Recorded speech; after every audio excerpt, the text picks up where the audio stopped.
Hello everyone, I welcome you all on this edutech platform. So देखिए guys, जैसा कि हम लोग जानते हैं कि जो जेआईबी एग्जामिनेशन 2025 है, जेआईबी जो 2025 का एग्जामिनेशन है वो बहुत ही नज़दीक आ चुका है अब। So we must be worried कि what is going to be the important topics for particular component of your JAIIB examination, या फिर क्या कुछ सिलेबस रहने वाला है, ठीक है। और प्रीवियस ईयर्स के अंदर जो किस तरह के क्वेश्चंस फ्रेम किए गए थे जेआईबी एग्जामिनेशन के अंदर। सो इस तरह के सभी डाउट्स जो भी आप लोगों के मन में रहेंगे उनको सॉल्व करने के लिए ई बुक जो है वो लॉन्च किया गया है बाय द एडुटैप, जहाँ पे आप लोगों को इंपॉर्टेंट टॉपिक्स, सिलेबस और प्रीवियस ईयर क्वेश्चन के रिगार्डिंग जो है वो इन्फॉर्मेशन देखने के लिए मिल जाएगी। तो अगर अभी तक आप लोगों ने इस ई बुक को एक्सेस नहीं किया हुआ है, सो इस वीडियो की डिस्क्रिप्शन में जो इस ई बुक का लिंक दिया हुआ है वहाँ से आप लोग इस ई बुक को ज़रूर एक्सेस कर लें, सो दैट आप लोग अपनी प्रिपरेशन को जो है वो एक शेप अप कर पाएँ। सो अब आज की इस वीडियो में हम लोग बात करने वाले हैं जेआईबी अक्टूबर 2024 के आरबीडब्ल्यूएम कंपोनेंट के लिए। सो आरबीडब्ल्यूएम कंपोनेंट के लिए जो अक्टूबर 2024 के अंदर किस तरह से जो था वो क्वेश्चंस फ्रेम किए गए थे, उन्हीं क्वेश्चंस को आज के इस वीडियो सेशन में हम लोग डिस्कस करने वाले हैं। So this session is going to be very much important session for you guys, क्योंकि आप लोग पता कर पाएंगे कि किस टॉपिक से किस तरह के क्वेश्चंस फ्रेम किए गए थे। क्या न्यूमेरिकल बेस्ड क्वेश्चंस थे, केस स्टडीज थी, या फिर फैक्ट बेस्ड क्वेश्चंस थे। सो इन सारे फैक्टर्स को हम लोग आज के इस वीडियो में डिस्कस करने वाले हैं। So let's get started. अब देखिए, हमारा ये जो डॉक्यूमेंट है, it is very much beautifully crafted document by the Edutap itself, जहाँ पे 3 सेक्शंस के अंदर जो है वो हम लोगों ने अपने इस डॉक्यूमेंट को डिवाइड किया हुआ है। फर्स्ट सेक्शन के अंदर कंप्लीट क्वेश्चन, मतलब वहाँ पे टॉपिक कौन से क्वेश्चन से पूछा गया था, इसके अलावा किस तरह का क्वेश्चन पूछा गया था, और साथ में क्या कुछ ऑप्शंस वहाँ पे अवेलेबल थे आपको एग्जाम के अंदर। ये सारी चीज़ें जो है इंक्लूड की गई हैं इस सेक्शन 1 के अंदर। इसके अलावा आप लोगों को क्वेश्चन के साथ साथ में डिटेल्ड एक्सप्लेनेशन भी यहाँ पे इस सेक्शन 1 के अंदर जो है देखने के लिए मिलेंगी। Along with this, next section is जहाँ पे हम लोगों ने टॉपिक ऑफ क्वेश्चन और किस तरह का क्वेश्चन पूछा गया था उसको एनलिस्ट किया हुआ है। थर्ड सेक्शन के अंदर कौन कौन से ऐसे टॉपिक्स थे जहां से क्वेश्चंस पूछे गए थे, इस बारे में जो है वो विविडली एक्सप्लेन किया गया है in the third section itself. So let's get started with the first section. First of all, अब देखिए, जैसे जैसे आप लोग इस डॉक्यूमेंट को स्क्रॉल डाउन करते चलेंगे, वैसे आप लोगों को ये जो अक्टूबर 2024 के अंदर एग्जाम कंडक्ट किया गया था, इसका एक एग्जाम एनालिसिस देखने के लिए मिलेगा। कौन सा जो हमारा मॉड्यूल रहा वहाँ से सबसे मोस्ट डिफिकल्ट क्वेश्चंस पूछे गए, या फिर एग्जाम की अगर ओवरऑल हम बात करें तो एग्जाम का जो डिफिकल्टी लेवल था वो किस तरह का रहा, और हम लोग क्या कुछ जो है वो अपने 2025 वाले एग्जामिनेशन के लिए जो है वो सीख सकते हैं with respect to this October 2024 RBWM examination की। ये जो एग्जामिनेशन हुआ, यहाँ से हम लोग क्या क्या लर्निंग्स अपने जेआईबी 2025 एग्जामिनेशन के लिए जो है वो लेके जा सकते हैं, ठीक है। मूविंग अहेड, अब हम लोग स्टार्ट करते हैं अपनी डिस्कशन को। So your first question is which of the following statements are correct about the profitability. Options are profitability is an absolute term, profitability is a relative term with respect to the investment, option c is both A and B, option D is none of the above itself. So profitability के regarding यहाँ पे question frame किया गया है। The right answer will be option number B, that is profitability जो है एक relative term है with respect to the investment. अब देखिए, प्रॉफिट और प्रॉफिटेबिलिटी यहाँ से काफ़ी बार जो है वो क्वेश्चन आप लोगों के एग्जाम में देखने के लिए मिला है। So profit is an absolute term and profitability is an relative term with respect to the investment itself. अब जैसे ही आप लोग इस डॉक्यूमेंट को स्क्रॉल डाउन करेंगे, यहाँ पे आप लोगों को जो है वो डिटेल्ड एक्सप्लेनेशन देखने के लिए मिलेगी कि प्रॉफिट और प्रॉफिटेबिलिटी क्या होता है। एक्चुअल में इस डॉक्यूमेंट के अंदर जो क्वेश्चन हम लोग डिस्कस करेंगे, इनके रिलेटेड टॉपिक्स के रिगार्डिंग भी आप लोगों को एक्सप्लेनेशन देखने के लिए मिलेगी, ठीक है। मूविंग अहेड, अब हम लोग बात कर लेते हैं सेकंड क्वेश्चन की। So in which of the following processes of retail banking the business is divided on the basis of functions itself. Your options are strategic business unit approach, departmental approach, integrated approach, या फिर none of the above itself. Right answer will be option number B, that is departmental approach. अब देखिए, हमारे पास जो है वो business process models हम लोगों को देखने के लिए मिलते हैं, strategic business unit approach, departmental approach और इंटीग्रेटेड अप्रोच। अब स्ट्रेटेजिक बिजनेस यूनिट अप्रोच के अंदर जो ऑर्गेनाइजेशन है, it gets divided into multiple strategic business units on the basis of various product lines. अलग अलग प्रोडक्ट लाइंस के बेसिस पे यहाँ पे जो है वो हम लोग ऑर्गेनाइजेशन को डिवाइड कर देते हैं। डिपार्टमेंटल अप्रोच के अंदर ऑर्गेनाइजेशन को डिवाइड तो किया जाता है, but only on the basis of functions. जैसे एक ऑर्गेनाइजेशन के अंदर एचआर डिपार्टमेंट अलग फंक्शन निभा रहा है, फाइनेंस डिपार्टमेंट अलग फंक्शन निभा रहा है, इसके अलावा सेल्स डिपार्टमेंट का एक अलग फंक्शन है। So on the basis of function question यहाँ पे जो है वो ऑर्गेनाइजेशन को डिवाइड किया जाता है। Next is integrated approach. अब इंटीग्रेटेड अप्रोच के अंदर हम लोग जो है वो सोशियो इकोनॉमिक फैक्टर को कंसिडर करते हैं और ये स्मॉल बिजनेस ऑर्गेनाइजेशंस के द्वारा जो है इंटीग्रेटेड अप्रोच को ऑप्ट किया जाता है। So that is why option B will be the right one. Moving ahead, next question is which of the following statements are correct? Your options are retail banking is B2C approach, whereas corporate banking is B2B approach. Option B is the ticket size of the loan in retail banking is high, whereas ticket size is low in the corporate loans. Option C is risk is more in the retail banking as compared to the corporate banking. Option D is the impact of NPA will be less pronounced in corporate banking than the retail banking. So यहाँ पे correct statement जो पूछी गई है। अब देखिए यहाँ पे रिटेल और कॉर्पोरेट बैंकिंग के बीच में जो डिफरेंस रहता है वहीं से इन स्टेटमेंट्स को फ्रेम किया गया है। The right answer will be option number A, that is retail banking is B2C approach, whereas corporate banking is B2B, that is business to business approach, and this is business to customer approach.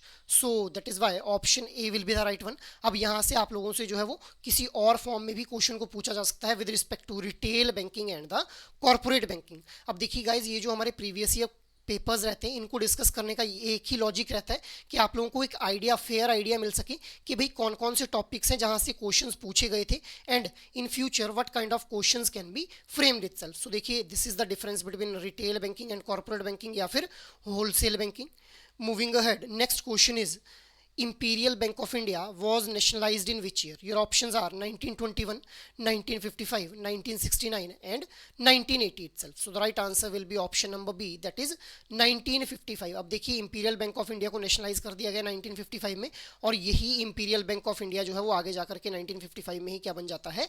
State Bank of India बन जाता है। अब देखिए, British rule के time पे जो भी हमारे कोलकाता, मुंबई और चेन्नई, ये वाली जो प्रेसिडेंसीज थी, इनके अंदर इंपीरियल बैंक्स को एस्टेब्लिश किया गया था और इनको मर्ज कर दिया गया था into imperial bank of India in 1921। सो इस तरह से इन फैक्ट्स के रिगार्डिंग भी आप लोगों से जो है वो क्वेश्चंस पूछे जा सकते हैं कि भाई इंपीरियल बैंक ऑफ इंडिया मर्ज कौन कौन से बैंक्स को करके जो था वो बनाया गया था। ठीक है, मूविंग अहेड, नेक्स्ट क्वेश्चन अब हम लोग देख लेते हैं। Next question is gross profit is total sales minus operating expense, total sales minus tax and interest, total sales minus cost of good sold या फिर none of the above itself. अब gross profit होता क्या है? देखिए, gross profit is total sales minus cost of good sold.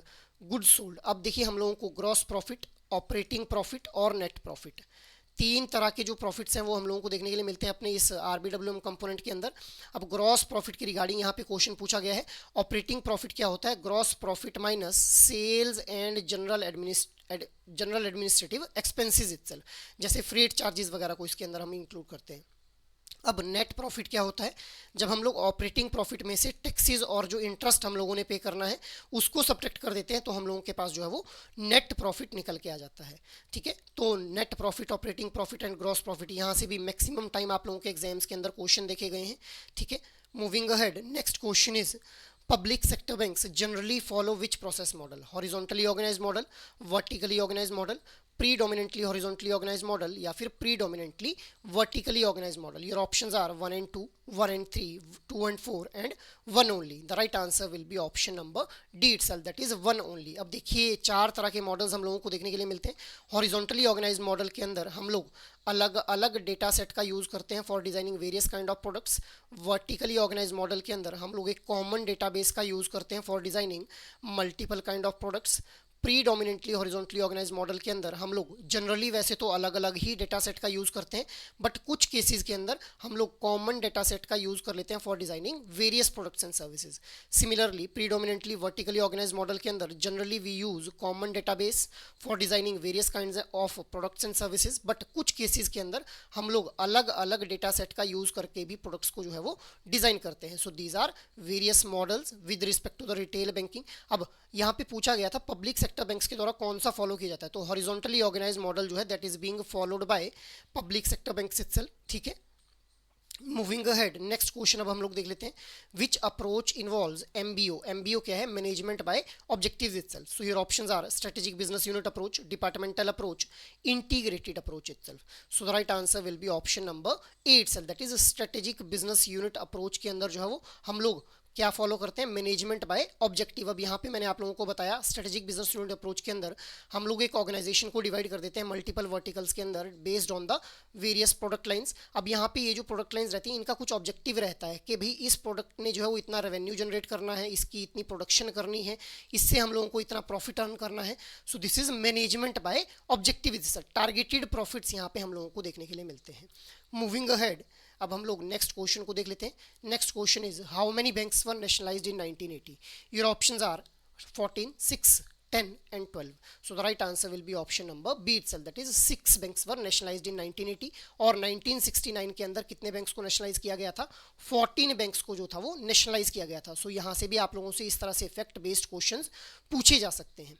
Moving ahead, अब हम लोग देख लेते हैं नेक्स्ट क्वेश्चन क्या पूछा गया था। Next question was the net income of an organisation is rupees 50 crore and its average total assets are worth rupees 500 crore. Calculate return on asset of the organisation. अब रिटर्न ऑन एसेट यहाँ पे पूछा जा रहा है। सो रिटर्न ऑन एसेट हम लोग जानते हैं किस तरह से निकाला जाता है, net income will be divided by the average total asset. Average total asset हमारे पास दिए हुए हैं, नेट इनकम हमारे पास गिवन है, तो हम लोग सिंपली फॉर्मूला में वैल्यूज को पुट ऑन करेंगे एंड हम लोगों को जो है वो राइट आंसर मिल जाएगा for this particular question. So जब आप लोग वैल्यूज को पुट ऑन करेंगे फॉर्मूला में, you will be getting option A as the right one, that is 0.1 itself. ठीक है, so return on asset, return on equity, इस तरह से आप लोगों से जो है क्वेश्चंस पूछे जा सकते हैं from the module A, particularly अगर मैं आरबीडब्ल्यूएम कंपोनेंट की बात करूं। Next question is which committee was set up in a liberalization phase to suggest major reforms in Indian banking sector? Your options are Narasimhan committee, LM Singhvi committee, Thangan committee या फिर Ashok Mehta committee. So the right answer will be option number ए।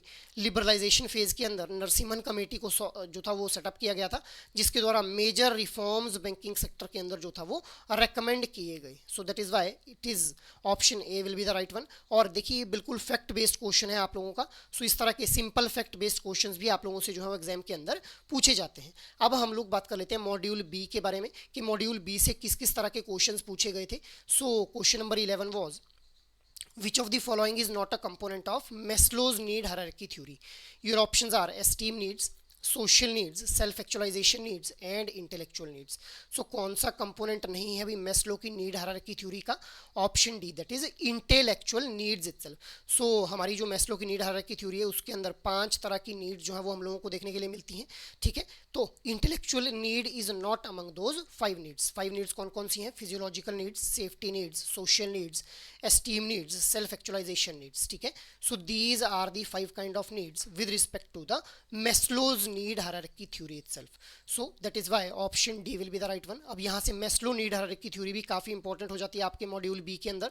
यहाँ से काफ़ी बार आप लोगों से जो है वो क्वेश्चन पूछे गए हैं with respect to different kind of needs, और इनके मैप करके कौन से प्रोडक्ट जो है वो कस्टमर्स को ऑफर किए जा सकते हैं, इसके रिगार्डिंग भी क्वेश्चन जो है वो पूछे गए हैं। मूविंग अहेड, नेक्स्ट क्वेश्चन अब हम लोग डिस्कस कर लेते हैं। नेक्स्ट क्वेश्चन क्या पूछा गया था? Sales volume will be at peak in which stage of the product life cycle? Your options are introduction, growth, maturity या फिर डिक्लाइन। अब जो सेल्स के वॉल्यूम है वो कौन सी स्टेज के अंदर जो पीक पे रहेंगे? हमारे option C will be the right one, that is maturity. अब देखिए हमारा जो प्रोडक्ट लाइफ साइकिल है इसके अंदर 4 स्टेजेस हम लोगों को देखने के लिए मिलती हैं। ठीक है, first one is introduction stage, growth stage, maturity stage और डिक्लाइन स्टेज। सो सेल्स के वॉल्यूम जो है वो इस मैच्योरिटी स्टेज के अंदर पीक के रहेंगे, और हर एक हमारा जो मैन्युफैक्चरर है वो ये चाहता है कि मेरा जो प्रोडक्ट है मैक्सिमम टाइम इसी फेज के अंदर जो है वो स्पेंड करे। ठीक है, मूविंग अहेड, अब हम लोग नेक्स्ट क्वेश्चन डिस्कस कर लेते हैं। Which of the following statement is incorrect regarding BSBDA? BSBDA क्या है? Basic saving bank deposit account. Your options are BSBDA account shall not have the requirement of any minimum balance. Option b is no ATM cum debit card facilities available in BSBDA। Option c is both A and B। Option d is none of the above. So the right answer will be option number B itself, that is no ATM cum debit card facilities provided in the BSBDA। भाई this is the incorrect statement. BSBDA account actual में no frills account को जो था वो replace करके open up किए गए थे 2012 के अंदर। ठीक है, इनका पर्पस क्या था कि बेसिक लेवल की बैंकिंग सर्विसेज जो है वो कस्टमर्स को प्रोवाइड करना। तो BSBDA अकाउंट के अंदर डेबिट कार्ड फैसिलिटी जो है प्रोवाइड की जाती है कस्टमर्स को, that is why this statement is the incorrect one. So option B will be the right one for this particular question. ठीक है। मूविंग अहेड, नेक्स्ट क्वेश्चन हम लोग डिस्कस कर लेते हैं। Which of the following statements are correct regarding the small accounts? So your options are the aggregate of all credits in the financial year shall not exceed rupees 1 lakh. Option B is foreign remittances can be credited to small accounts without KYC. Option C is small accounts are valid for a period of 12 months initially. Option D is both A and C itself. So small accounts के regarding यहाँ पे question पूछा गया है. Option D will be the right one. सो जो हमारी first और third statement है, these are the correct one. Second statement is the incorrect one, that is foreign remittances can not be credited to small accounts without KYC. भाई KYC के बिना तो बिल्कुल भी अलाउड ही नहीं है फॉरेन रेमिटेंसेज को क्रेडिट करना इनटू द स्मॉल अकाउंट्स. अब स्मॉल अकाउंट्स कब ओपन अप किए जाते हैं? जब एक इंडिविजुअल के पास केवाईसी गाइडलाइंस को फॉलो करते हुए डॉक्यूमेंट्स अवेलेबल नहीं है, तो उस केस में 12 महीनों के लिए जो है वो स्मॉल अकाउंट को ओपन अप किया जाता है. साथ ही साथ इसको 12 और महीनों के लिए एक्सटेंड कर दिया जाता है अगर जो इंडिविजुअल कस्टमर है वो एप्लीकेशन शो कर दे कि भाई उसने ऑफिशियली वैलिड डॉक्यूमेंट्स के लिए जो है वो अप्लाई कर दिया हुआ है. ठीक है, so this is small accounts. Moving ahead, अब देखिए गाइज, ये जो क्वेश्चंस हैं इनके फीचर्स, जैसे स्मॉल अकाउंट्स हो गया, BSBD अकाउंट हो गया, इनके फीचर्स या फिर कैरेक्टरिस्टिक्स के रिगार्डिंग आप लोगों से जो है वो क्वेश्चन पूछे जाते हैं. Next question is who manages the CKYCR, that is central KYC record registry. Your options are CERSAI, RBI, IRDAI या फिर SEBI itself. The right answer will be option number A, that is CERSAI. So CERSAI के द्वारा जो है वो central KYC record registry को manage किया जाता है. अब सरसई है क्या है? Central registry of securitisation asset reconstruction and security interest of India itself. ठीक है, सो केवाईसी बहुत इंपॉर्टेंट टॉपिक हो जाता है आप लोगों के इस मॉड्यूल बी के अंदर. Moving ahead, next question is which of the following is not a liability product in the retail banking? Your options are demand deposits, term deposits, home loans या फिर none of the above. अब not a liability product मतलब asset product के regarding पूछा जा रहा है. सो कौन सा हमारा एसेट प्रोडक्ट बन जाएगा? Home loan, that is option number c itself. अब एसेट को क्या होते हैं? जहां से एक बैंक को जो है वो इंटरेस्ट की फॉर्म में इनकम रिसीव होती है. ठीक है, जबकि लाइबिलिटी के केस में एक बैंक को जो है वो इंटरेस्ट की फॉर्म में इनकम जो है वो देनी पड़ती है. किसको? कस्टमर को. मतलब there is outflow of income from the bank. So इसीलिए इनको क्या बोला जाता है? लाइबिलिटी प्रोडक्ट्स बोला जाता है. और एसेट प्रोडक्ट्स के अंदर हमारे लोन्स और क्रेडिट कार्ड रिसीवेबल जनरली हम लोगों को देखने के लिए मिलते हैं, जबकि लाइबिलिटी प्रोडक्ट्स के अंदर डिमांड डिपॉजिट्स और टर्म डिपॉजिट्स हम लोगों को देखने के लिए मिलते हैं, that is CASA deposits and FD या फिर RD itself. Moving ahead, next question अब हम लोग डिस्कस कर लेते हैं. Credit score value ranges from. अब क्रेडिट स्कोर की जो वैल्यू है उसकी रेंज क्या रहती है ये पूछा गया है. 100 to 500, 200 to 800, 300 to 900 या फिर 500 to 1000 इटसेल्फ. सो जो क्रेडिट स्कोर की रेंज रहती है वो हम लोगों को 300 से 900 के बीच में देखने के लिए मिलती है. अब क्रेडिट इंफॉर्मेशन कंपनीज के द्वारा जो है क्रेडिट स्कोर जनरेट किया जाता है और जनरली 700 से ऊपर का जो हमारा क्रेडिट स्कोर रहता है that is considered good credit score for a customer itself. ठीक है, मूविंग अहेड, नेक्स्ट क्वेश्चन अब हम लोग देख लेते हैं. So next question was how many parties are involved in the NEFT transaction.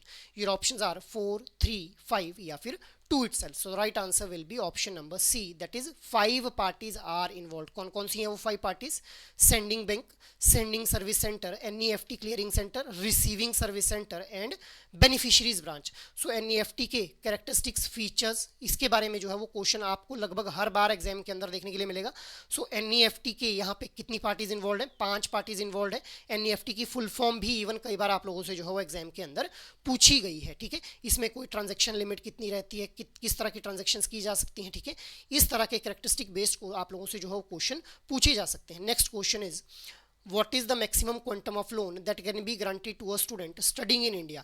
So education loan के regarding यहाँ पे क्वेश्चन फ्रेम किया गया है. your options are 5 lakh, 15 lakh, 20 lakh and 10 lakh. so the right answer will be option number D, that is 10 lakh जो है maximum quantum of loan का amount रखा गया है जो कि एजुकेशन लोन के लिए दिया जा सकता है एक स्टूडेंट को इंडिया में, अगर उसने इंडिया के अंदर ही जो है वो स्टडी करनी है. और अगर अब्रॉड में स्टडी करनी है तो this amount is 20 lakh itself. So देखिए लोन्स अलग अलग तरह के हम लोगों को देखने के लिए मिलते हैं. एजुकेशन लोन, व्हीकल लोन, ठीक है, होम लोन, इनके रिगार्डिंग जो है वो कैरेक्टरिस्टिक या फिर फीचर बेस्ड क्वेश्चंस आप लोगों से पूछे जाते हैं.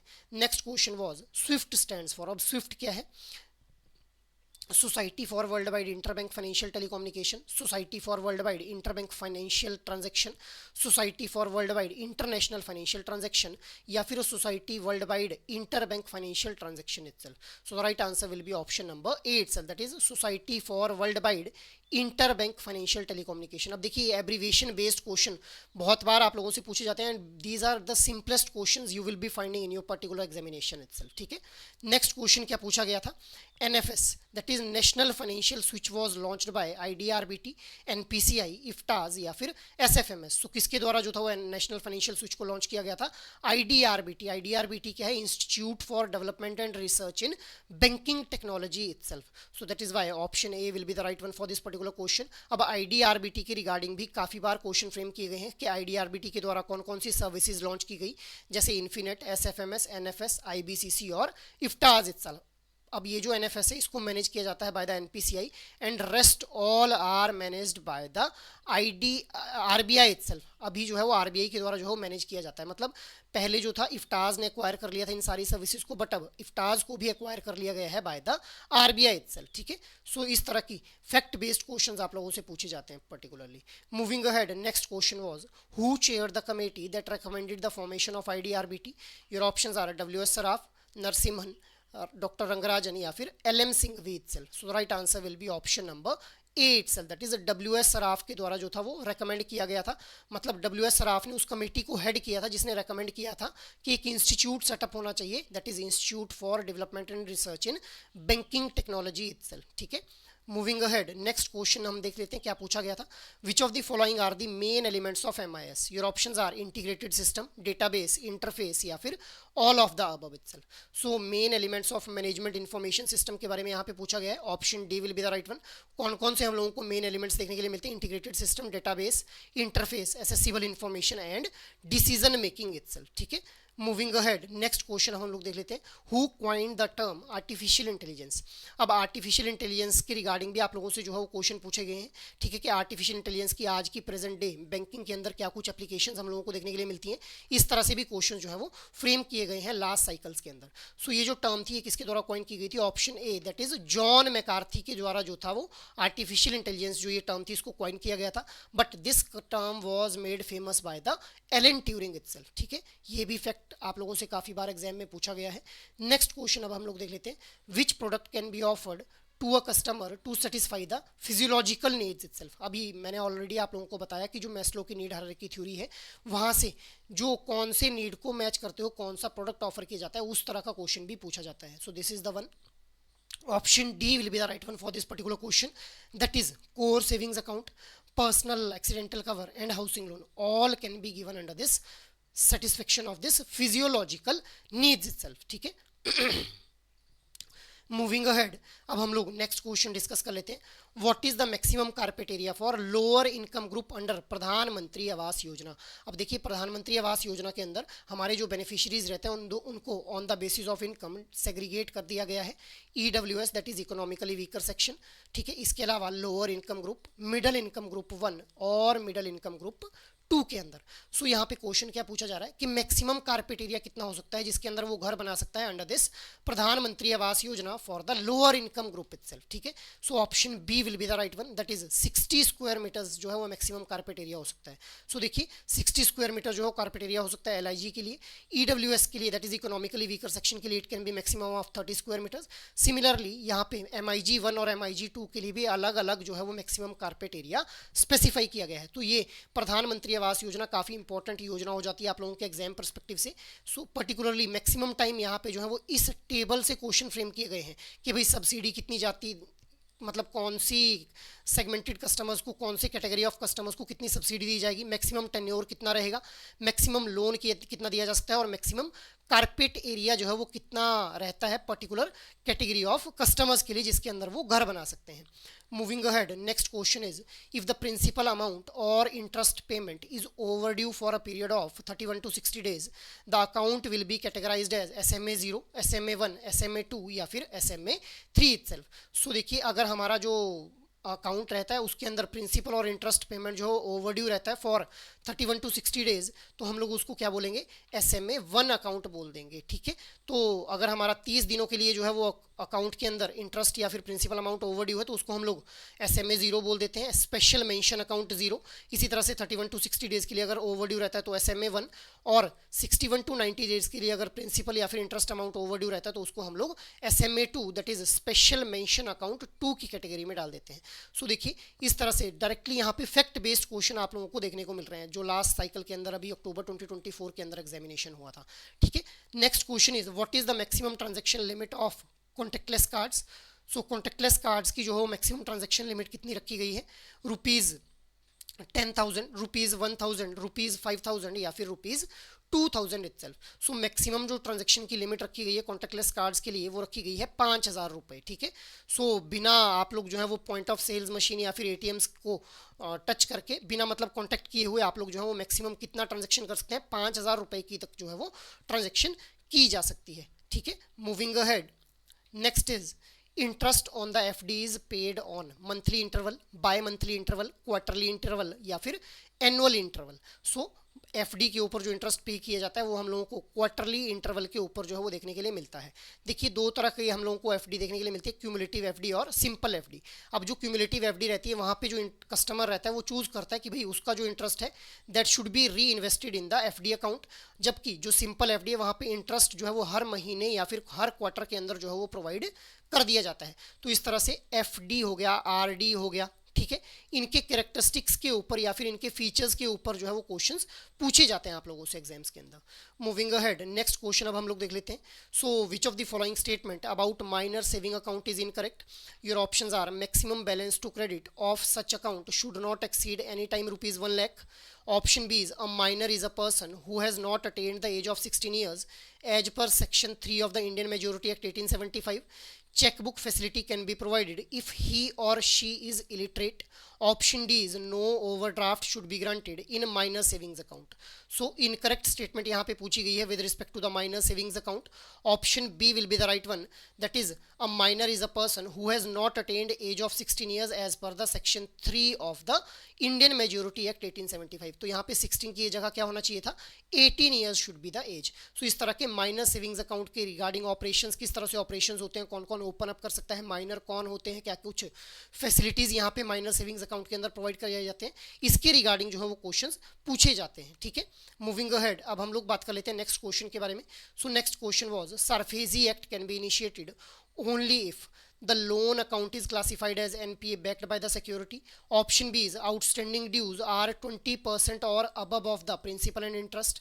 Option C is outstanding in the account including the interest accrued is more than ₹1 lakh. Option D is all of the above. So SARFAESI act के रिगार्डिंग यहाँ पे क्वेश्चन फ्रेम किया गया है। Option D will be the right one, that is चारों ही statement जो हो सही है कि इस सरफेजी एक्ट को securitisation and reconstruction of financial asset and enforcement of security interest in India act, इसको 2002 में जो था वो लागू किया गया था। अब इसको इनिशिएट किया जा सकता है अगर हमारा जो लोन अकाउंट है that has been classified as NPA which is backed by the security, outstanding in the account including the interest accrued is not more than ₹1 lakh. Option C is outstanding dues are 20% or above of the principal and interest amount. Option D was secured assets are not the agricultural land. So यहाँ पे ये देखिए जो तीन options हैं ये तो as it is यहीं से जो है वो उठा करके आप लोगों से एग्जाम के अंदर पूछ लिए गए हैं। फोर्थ जो हमारा मतलब प्री रिक्विजिट रहता है कि कब जो है वो इस सरफेजी एक्ट को अप्लाई किया जाएगा। सो जो सिक्योर्ड एसेट है that should not be an agricultural land, that is why option D जो है वो हमारा बिल्कुल सही आंसर बन जाएगा इस पर्टिकुलर क्वेश्चन के लिए। Moving ahead, next question is NPCI is an initiative of RBI, Indian Bankers Association, both A and B या फिर none of the above itself. So देखिए NPCI क्या है, National Payment Corporation of India.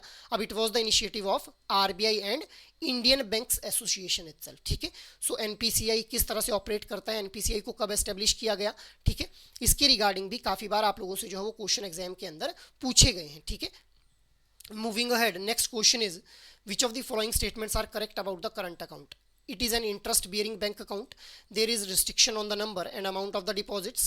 It promotes saving habits with its account holders या फिर none of the above itself. So the right answer will be option number D, that is none of the above itself. मतलब तीनों में से कोई भी statement जो है वो करेक्ट नहीं है। भाई इंटरेस्ट नहीं दिया जाता है इन करंट अकाउंट्स के ऊपर, there is restriction, there is no restriction on the number and account of deposits, it promotes saving habit. अब सेविंग हैबिट जो है वो सेविंग अकाउंट जो है वो हमारी प्रमोट करता है इन the account holders itself. So savings account और करंट अकाउंट के फीचर्स के रिगार्डिंग भी क्वेश्चन हम लोगों को देखने के लिए मिले हैं। Moving ahead, next question was what is the moratorium period in case of vehicle loan, 6 month, 9 month, 12 month या फिर नो मॉरेटोरियम इज अलाउड। अब व्हीकल लोन के रिगार्डिंग यहाँ पे कितना मॉरेटोरियम पीरियड ऑफर किया जाता है। सो no moratorium is allowed in case of vehicle loans itself. ठीक है, मॉरेटोरियम होता क्या है, इट इज़ द पीरियड जिसके अंदर जो बोरोवर है उसको कोई भी प्रिंसिपल अमाउंट और इंटरेस्ट अमाउंट की जो है पेमेंट नहीं करनी रहती है। अब व्हीकल लोन्स के केसेस में कोई भी मॉरेटोरियम जो है वो अलाउड नहीं किया जाता है। मूविंग अहेड, इसी तरह से व्हीकल लोन के केस में या फिर एजुकेशन लोन के केस में कितना मॉरेटोरियम दिया जाता है, इस तरह से भी क्वेश्चंस आप लोगों से जो है वो पूछे जा सकते हैं। Next question was who manages the assets which are acquired by the NARCL. NARCL क्या है, national asset reconstruction company limited. जो हमारे जो बैड एसेट्स होते हैं उनको परचेज कर लेती है एनएआरसीएल, और इसको जो ये एसेट परचेज करती है उनको मैनेज कौन करता है, ये पूछा गया है। The right answer will be option number A, that is IDRCL, that is India debt resolution company limited के द्वारा जो है इन एसेट्स को जो है प्रोफेशनली मैनेज किया जाता है। सो एनएआरसीएल और आईडीआरसीएल के बारे में हम लोगों ने समझा। मूविंग अहेड, नेक्स्ट अब हम लोग देख लेते हैं नेक्स्ट क्वेश्चन क्या पूछा गया था। Which of the following documents are required for opening saving bank account. Your options are proof of identity, that is OVD, proof of address in case the address is different from the identity proof, option C is recent photographs, option D is all of the above itself. So the right answer will be option D. ये सारे ही documents required रहते हैं जब भी हम लोगों ने जो है वो सेविंग बैंक अकाउंट को ओपन अप करना है। ठीक है, मूविंग अहेड, नेक्स्ट क्वेश्चन अब देख लेते हैं। What does NEFT means in retail banking. Already मैंने आप लोगों को बताया इस तरह के एवरीवेशन बेस्ड क्वेश्चन आप लोगों से पूछे जाते हैं। These are the simplest questions in your particular examination itself. So the right answer will be national electronic fund transfer. ठीक है, मूविंग अहेड, नेक्स्ट क्वेश्चन अब हम लोग देख लेते हैं। Customers with the income between 50 lakh per annum to 400 lakh per annum are the part of which customer segment? Mass affluent, super affluent, mass market या फिर high net worth customers। ठीक है, सो हम लोगों ने इनकम के बेसिस के ऊपर जो था वो कस्टमर्स को सेगमेंट किया था। ठीक है, अब 50 लाख पर एनम से अगर 400 लाख पर एनम किसी इंडिविजुअल की इनकम है तो उसको हम लोग जो है वो सुपर एफ्लुएंट कस्टमर कैटेगरी का पार्ट मानते हैं। अब देखिए ये हमारे पास जो कैटेगराइजेशन रहती है, अगर 2 से 10 लाख रुपए पर एनम किसी का इनकम है तो उसको हम लोग मास मार्केट कस्टमर सेगमेंट का पार्ट मानेंगे। 10 से 50 लाख रुपए पर एनम अगर किसी की इनकम है तो उसको मास एफ्लुएंट कस्टमर सेगमेंट का पार्ट माना जाएगा। सिमिलरली 50 से अगर 400 लाख रुपए पर एनम किसी की इनकम है तो उसको सुपर एफ्लुएंट, और 400 से 4000 लाख पर एनम अगर इंडिविजुअल की इनकम है तो उसको हाई नेटवर्थ कस्टमर सेगमेंट का पार्ट माना जाता है। सो यहाँ से भी आप लोगों से काफ़ी बार क्वेश्चन फ्रेम किया गया है guys. Moving ahead, next question was which of the following product satisfy the esteem needs of the customer. Term insurance product, home improvement loan, home decor loan या फिर ऑल ऑफ द अबव। अब esteem need is one of the Maslow's need hierarchy theory. इन्हीं में से हम लोग सबसे पहले physiological needs, safety needs, social needs और एस्टीम नीड्स, जो 4th नंबर पे हमारी नीड्स रहती हैं एस्टीम नीड्स, उनको सेटिस्फाई करने के लिए कौन से प्रोडक्ट ऑफर किए जा सकते हैं। Option D will be the right one. Esteem needs का मतलब क्या होता है कि वो सेल्फ रिकॉग्नाइजेशन चाहता है सोसाइटी के अंदर। ठीक है, मतलब वो चाहता है कि जिस भी सोसाइटी का वो पार्ट है उसके अंदर उसको रिकॉग्नाइज किया जाए। ठीक है, so option D will be the right one, that is a term insurance product, home improvement loan और होम डेकोर लोन। तीनों ही प्रोडक्ट्स जो है वो ऑफर किए जा सकते हैं for satisfying the esteem needs of the customer itself. ठीक है, मूविंग अहेड, अब हम लोग बात कर लेते हैं नेक्स्ट क्वेश्चन के बारे में। सो next question was arrange the stages of the product development in correct sequence. Your options are idea generation, concept testing, idea screening, business analysis and test marketing. ठीक है, next is idea screening, idea generation, concept testing, business analysis and test marketing. Option C is idea generation, idea screening, concept testing, business analysis and test marketing. Option D is test marketing, idea screening, idea generation, concept testing and business analysis. So option C will be the right one, that is ये हमारा question frame किया गया है कि एक जब product को develop किया जाता है कौन कौन सी स्टेजेस को फॉलो किया जाता है। आइडिया को जनरेट करते हैं, उसके बाद उस आइडिया की स्क्रीनिंग होती है, उस आइडिया की जो कंसेप्ट टेस्टिंग होती है, बिजनेस एनालिसिस किया जाता है कि भाई क्या वो प्रोडक्ट जो फाइनेंशियली वाइबल है हमारी ऑर्गेनाइजेशन के लिए। इसके बाद जो है finally test marketing and commercialisation. So these are the multiple steps involve within the product development itself. Moving ahead, next question हम लोग देख लेते हैं। Next question was which of the following are not a part of marketing mix in the retail banking itself. Your options are product, price, place and priority. So marketing mix 7 P's हम लोगों को देखने के लिए मिलते हैं। 7 P's में से यहाँ पे जो है वो पूछा गया है कि कौन सा पार्ट नहीं है। Option D, that is priority itself. कौन कौन से 7 P's हैं? Product, price, place, promotion, people, process and physical evidence itself, ठीक है। मूविंग अहेड नेक्स्ट क्वेश्चन देख लेते हैं। White label ATMs are owned and operated by RBI, owned and operated by non scheduled commercial banks, owned and operated by non bank entities, owned and operated by scheduled commercial banks. So white label ATMs जो है वो own और operate किए जाते हैं by the non banking entities itself, ठीक है। non banking entities के द्वारा जो है इनको own और operate किए जाते हैं। इनका पर्पस क्या है कि हम लोग ATMs की रीच बढ़ा पाएं। सो देखिए इस तरह से जो है क्वेश्चन डायरेक्टली आप लोगों से जो है वो कंसेप्ट बेस्ड क्वेश्चंस भी पूछे जाते हैं। कंसेप्ट और फैक्ट दोनों ही तरह के क्वेश्चंस आप लोगों को देखने के लिए मिलेंगे एग्जाम के अंदर। Next question was how many free transactions are allowed to saving account holder at bank own ATM. तो बैंक के अपने एटीएम के ऊपर अगर ट्रांजैक्शन करनी है तो सेविंग अकाउंट होल्डर को कितनी फ्री ट्रांजैक्शंस अलाउ की गई हैं? Minimum 5 transactions per month, minimum 3 transactions per month, minimum 10 transactions per month या फिर unlimited transactions per month. So option A will be the right one, that is minimum 5 transaction जो है वो allow की गई हैं। इसके अलावा बैंक्स की डिस्क्रिप्शन है कि इसके अलावा कितनी ट्रांजैक्शन जो है वो अपने कस्टमर्स को अलाउ करनी है। So that is why option A will be the right one for this particular question. Moving ahead, next question is in 2008 RBI put ceiling on the cash withdrawal up to dash at the point of sales machine. Point of sales machine के through अगर cash withdrawal करना है तो 2008 के अंदर कितनी limit रखी गई आरबीआई के द्वारा? Option C will be the right one, that is 1000. It is again directly a fact based question with respect to the point of sales machine. अब टीयर 1 और टीयर 2 के अंदर ये लिमिट अभी भी 1000 रुपये ही है और टीयर 3 और टीयर 4 के अंदर this limit has been increase to 2000 rupees itself. सो इस तरह से यहाँ से भी क्वेश्चन आप लोगों से फ्रेम किया जा सकता है। Next question is unified payment interface is a 1 click 2 factor authentication, 2 click 1 factor authentication, 1 click 3 factor authentication या फिर 2 click 2 factor authentication. Right answer will be option number A, that is 1 click and 2 factor authentication, ठीक है। So UPI that is unified payment interface की regarding यहाँ पे question frame किया गया था। अब यूपीआई के फीचर्स किसने इसको लॉन्च किया, ठीक है, हम किस तरीके से जो है यूपीआई के थ्रू पेमेंट्स कर देते हैं, ठीक है। यहाँ पे जो है वो वर्चुअल आईडी का यूज़ करके पेमेंट्स की जा सकती हैं, आधार नंबर का यूज़ करके पेमेंट की जा सकती हैं। इस तरह के फैक्ट बेस्ड क्वेश्चन आप लोगों से पूछे जा सकते हैं। Next is what is the timeline for reversal of unauthorised transaction amount in the retail banking. Your options are 10 working days, 20 working days, 15 working days या फिर 30 working days. Option A will be the right one कि unauthorised transaction के case में जो है वो reversal करना पड़ेगा बैंक को within 10 working days. So it is again a fact based question guys. Moving ahead next question क्या पूछा गया था? Which of the following are the features of CRM. CRM क्या है? Customer relationship management, so marketing automation, sale force automation, contact centre automation. तीनों ही हमारे जो है वो बिल्कुल सही ऑप्शन बन जाएंगे। Option D will be the right one for this particular question itself. अब सीआरएम के मल्टीपल फीचर्स हम लोगों को देखने के लिए मिलते हैं। चारों ही फीचर्स हम लोग देख लेते हैं, marketing automation, sale force automation, contact centre automation और जियो लोकेशन टेक्नोलॉजी इटसेल्फ। सो इस तरह से फीचर्स ऑफ सीआरएम के ऊपर जो था वो यहाँ पे क्वेश्चन फ्रेम किया गया था, ठीक है। मूविंग अहेड नेक्स्ट क्वेश्चन हम लोग देख लेते हैं। Who was the chairman of the committee that recommended setting up बीसीएसबीआई।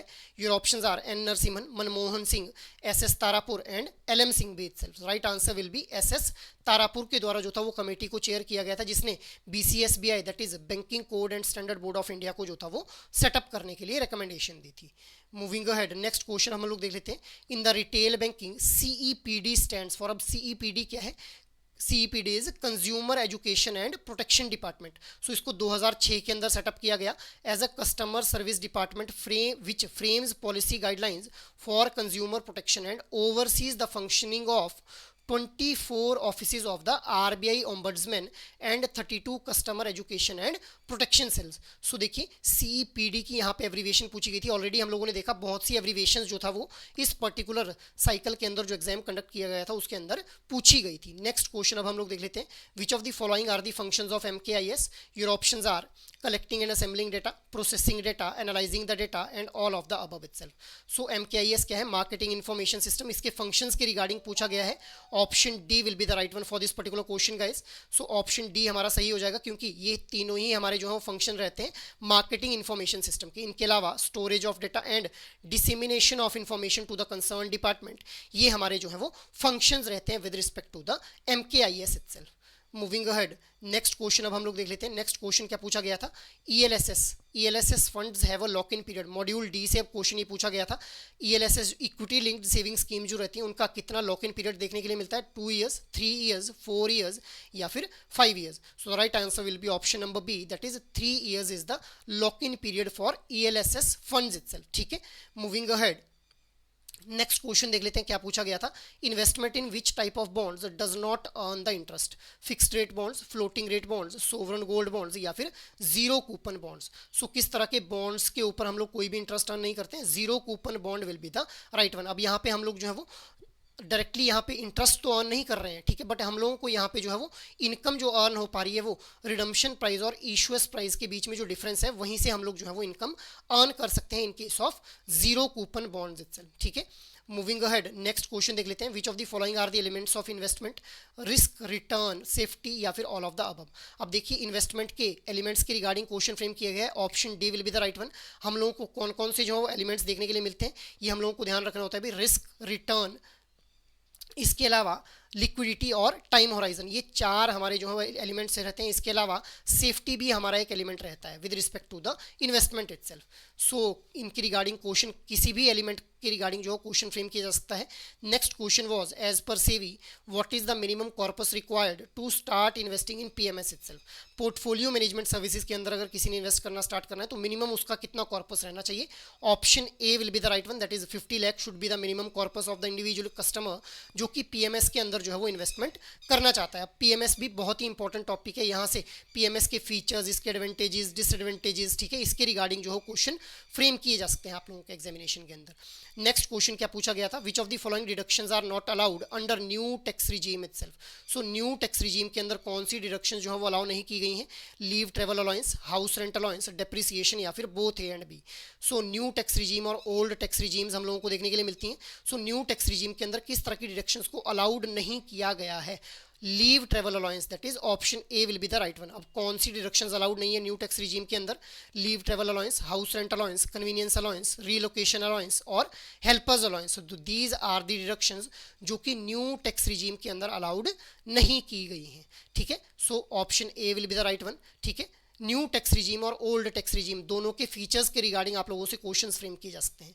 Next question is what is the time period for declaring any asset as a short term capital asset in case of immovable properties, ठीक है। तो time period कितना रखा गया है अगर एक asset को हम लोगों ने शॉर्ट टर्म कैपिटल एसेट बनाना है in case of immovable property. The right answer will be option number C, that is 24 months itself, ठीक है। 24 मंथ्स रखा गया है time period in case of immovable property, और अदरवाइज हमारा जो टाइम पीरियड रखा गया है दैट इज 36 मंथ्स और लेस, इसको जो है वो टाइम पीरियड रखा गया है। अगर इतने टाइम तक जो है वो किसी भी एसेट को हम लोग जो होल्ड कर सकते हैं उसके बाद उसको सेल आउट करते हैं तो उसको हम लोग क्या बोलेंगे, उससे जो प्रॉफिट अर्न होगा उसको हम लोग क्या बोलेंगे, उससे जो कैपिटल हम लोगों को अर्न होगी that will be short term capital gain, और उसके ऊपर टैक्स भी उसी अकॉर्डिंग फिर लगाया जाएगा। Short term capital gain tax और long term capital gain tax हम लोगों को देखने के लिए मिलते हैं। नेक्स्ट क्वेश्चन क्या पूछा गया था, what is the premium amount to be paid under Pradhan Mantri Suraksha बीमा योजना। तो प्रधानमंत्री सुरक्षा बीमा योजना, प्रधानमंत्री जीवन ज्योति बीमा योजना, इसके अलावा अटल पेंशन योजना, ये तीनों ही स्कीम्स काफ़ी इंपॉर्टेंट है आप लोगों के एग्जामिनेशन पॉइंट ऑफ व्यू से। हर बार किसी ना किसी स्कीम जो है वो क्वेश्चन देखने के लिए मिलेगा आप लोगों को। ऑप्शन ए इज 20, 436, 1200 या फिर 1000। सो प्रधानमंत्री सुरक्षा बीमा के अंडर जो है वो प्रीमियम अमाउंट कितना रखा गया है, ₹20 जो है वो प्रीमियम अमाउंट रखा गया है पर एनम बाय द पर मेंबर इटसेल्फ।